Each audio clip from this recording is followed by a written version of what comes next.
নেতৃত্ব দিয়েছেন তারেক রহমানের নির্দেশনায়, দেশনেত্রী বেগম খালেদা জিয়ার নির্দেশনায় নুরুল আমিন চেয়ারম্যান। বাংলাদেশ জাতীয়তাবাদী দলের প্রধান চেয়ারম্যান তিল তিল করে গড়ে ওঠা, জনগণের মাঝ থেকে গড়ে ওঠা নুরুল আমিন চেয়ারম্যানের নেতৃত্বে গাজী নিজামুদ্দিন, বিগত নিয়াজি, কামাল সহ অনেক এখানে যারা উপস্থিত আছেন তারা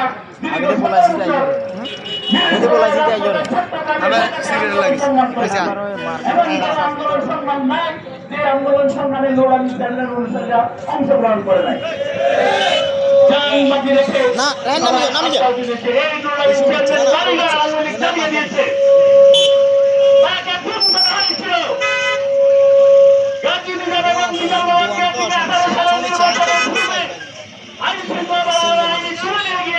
মৃত্যুর মুখে ফেলে দিয়েছিল।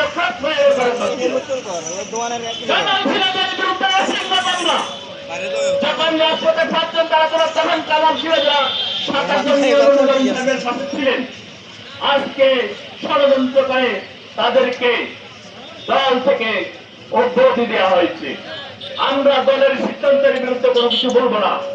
আমরা শুধু একটুকু বলবো, আমাদের আগামী দিনের রাষ্ট্রনায়ক তারেক রহমান, বিএনপির মহাসচিব মির্জা ফখরুল ইসলাম আলমগীর সহ বিএনপির কেন্দ্রীয় নেতৃবৃন্দের প্রতি আমাদের অনুরোধ থাকবে, আপনারা আর একটি তদন্ত টিম গঠন করে নুরুল আমিন চেয়ারম্যান সহ যে পাঁচজনকে অব্যাহতি দেওয়া হচ্ছে তাদের বিরুদ্ধে কোনো অভিযোগ বাংলাদেশ জাতীয়তাবাদী দলের নেতা কর্মী থেকে সাধারণ জনগণের কোনো অভিযোগ আছে কিনা সরজমিনে তদন্ত করে যদি অভিযোগ পান আমরা সেই সিদ্ধান্ত মাথায় নেব।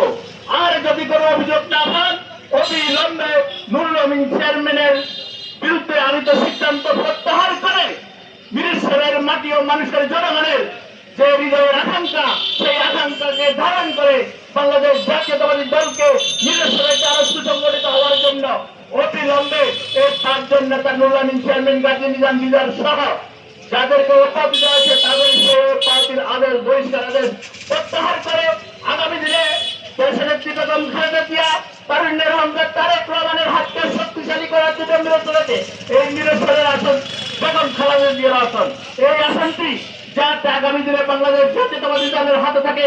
আগামী জাতীয় সংসদ নির্বাচনে আমরা এই আসনটিকে তারের শীত প্রতীকের জন্য উপহার দিতে পারি। তার জন্য এখন থেকে মাঠে ময়দানে তদন্ত করে তদন্ত টিম পাঠিয়ে ব্যবস্থা গ্রহণ করার জন্য এবং তাদের বিরুদ্ধে আরোপ অভিযোগ অবিলম্বে প্রত্যাহার করার অনুরোধ জানিয়ে আজকের এই সংক্ষিপ্ত সমাবেশ এখানেই শেষ করছি। আল্লাহ হাফেজ।